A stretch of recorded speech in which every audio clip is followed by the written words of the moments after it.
Hi everybody! Today, we're diving into the fascinating world of microscopes.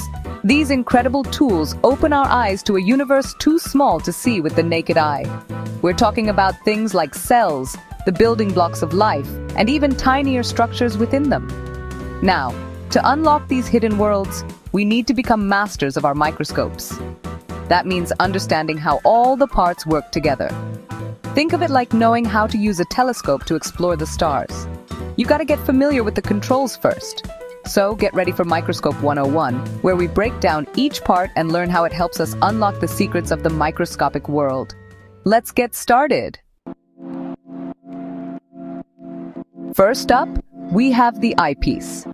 This is the lens you look through, and it does the initial magnification of the image.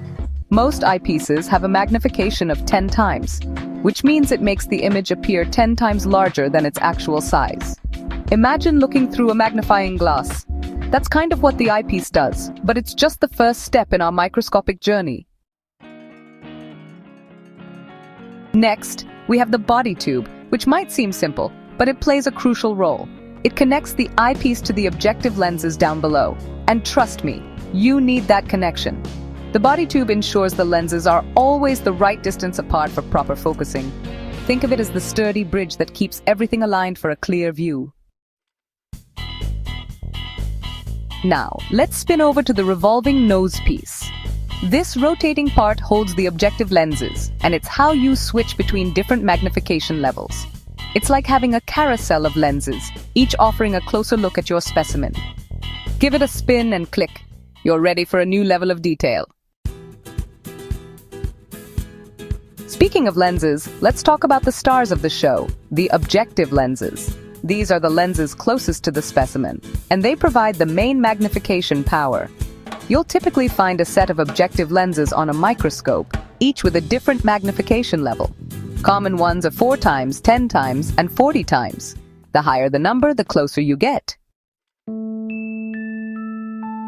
Now, every good performance needs a stage, and it's no different in the microscopic world.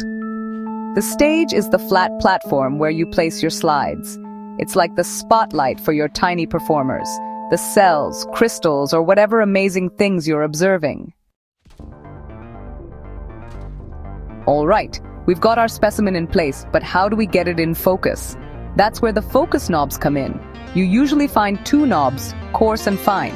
The coarse focus knob is like the fast-forward button. It moves the stage up and down quickly for general focusing.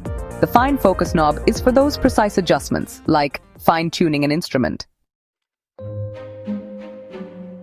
Last but not least, we need some light.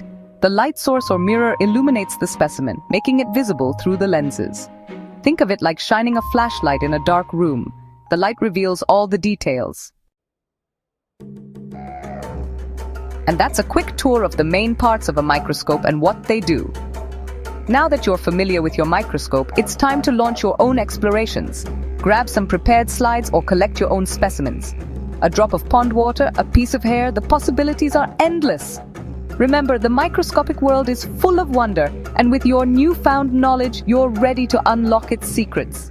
Keep exploring, stay curious, and always keep asking questions.